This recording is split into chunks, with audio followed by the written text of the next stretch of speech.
Logitech sent me their MX Master. This is one of their best high-end mice at the moment, and it's certainly a well-renowned mouse in the industry, but is it one that can actually replace my G700S, my daily driver mouse? Let's take a look. Since this is potentially a mouse that you might be picking up in a retail store like PC World or Best Buy, the packaging is actually very stylish. You have a fold open door that shows you some of the interesting features, including the ability to connect to multiple devices at once, which is actually pretty awesome. And of course you have the mouse itself.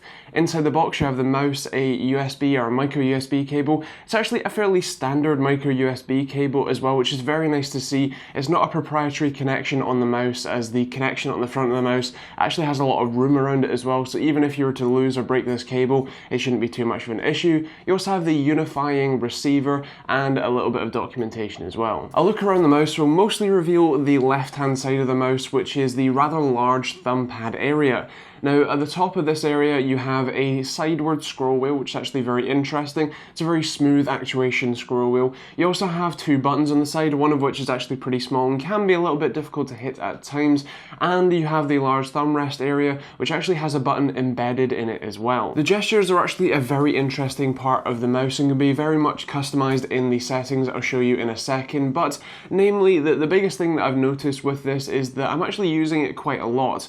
Now my G700S has multiple buttons along the left hand side click button as well, so I use those especially for refreshing web pages and stuff like that. So with this one I have pressed the side button down, which does nothing, and then move it up, which will refresh the page. You also have back and forward to go left and right, and I think paste is below, although I don't use that one as much. Just in front of the thumb rest area is three LEDs which will show you the battery life either while it's charging or while you turn the mouse on or off. This is the only time you'll see it, as there isn't a button to activate those LEDs or anything like that. On the bottom of the mouse you've got a lot of contact surfaces, which is actually really nice. The mouse glides very smoothly, so that's awesome. You also have the power button, the connect button, the sensor, and the sort of switching mode button, so you can switch what device you're connected to, obviously up to 3 devices at any one time, and you can use Bluetooth as well, so if you want to connect it to an Android device or something like that, you can actually do that just fine. For most mice the scroll wheel is a fairly standard thing. Sometimes you even have left and right clicks that help you scroll left and right, but with Logitech mice, especially this one, it's actually ridiculously interesting. Now the button that sits just behind the scroll wheel is actually kind of pertinent to this, and that's the scroll lock kind of button. Now that button actually activates or deactivates the ratcheting mechanism, so this has this sort of infinite scroll wheel where when you have the mouse turned on and you have it set to this setting, you can basically glide the wheel for as long as friction will allow, or you can put it in the ratcheting mode and have it a normal scroll wheel setting.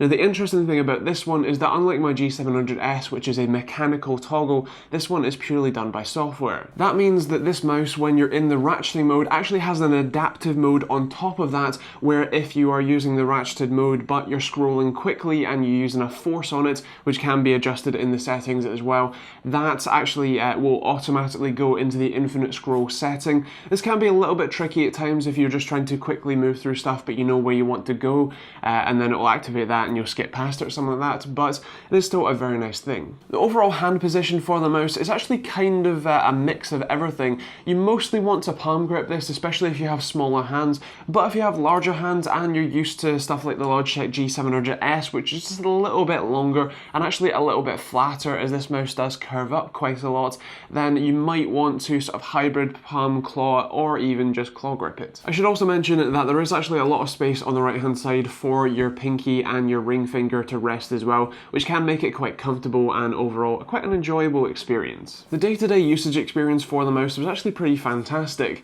Now when I first started using it, the sensitivity was a little bit difficult to deal with and meant that it felt a little bit inaccurate, but once I was playing with the settings and using it for a little bit of a longer period of time, it was a very enjoyable mouse to use. It was very accurate, as I said, once I got used to it. The overall comfort level was a little bit difficult to deal with, with, as it's quite a humped mouse and it's a little bit too short for my personal preference. The G700S is a little bit flatter and a little bit longer, but overall still very comfortable. I love the thumb rest and the fact that there's a lot of space for your pinky and ring finger to rest as well. So overall a very comfortable average usage experience. When it comes to gaming, this isn't going to be necessarily your pro gaming choice. Of course it's wireless, so it's not going to be the overall perfect experience, but I certainly do recommend it for people who just enjoy playing games and aren't necessarily CSGO pro players and stuff like that. So overall a very enjoyable experience for FPS, for stuff like GTA 5 and anything in between. It was a very enjoyable experience, and I think once you map the overall, the gestures and the buttons to suit you better, I think it's a very fun experience. A quick look around the Logitech options software that comes with the mouse, and you can see that it is fairly comprehensive. You have the mouse section, which controls all of the gestures and all of the extra buttons. I would note that you can't assign custom options to the side scroll wheel though, which is a bit of a shame, but you can change some of the options under point and scroll, including the scroll wheel adjustment and smart shift sensitivity and stuff like that. So am I going to be switching from my Logitech G700S? Well, I'm not entirely sure just yet. I'm going to use it for a couple more weeks to see if long-term use is something that I can deal with the mouse. It might be a bit of a, use one for one thing, use the other, but overall it's a very comfortable mouse, very enjoyable to use. I was actually using the scroll wheel on the side and the gestures more than I was expecting to as well, so something that I will have to take a look at, and I'll probably update you on Facebook and Twitter as well, at TechteamGB, if you are interested. Now when it comes to scoring, this mouse is I think around about £60 at the time of filming in the UK, so certainly a pretty good value for money for what you get. I'm going to go with a 4.5 here. When it comes to performance, I think it has to be a 5 here. Functionality I was actually really impressed with, so I'm going to go with a 5 here, and styling is also pretty good looking, so I'm going to go with a 5.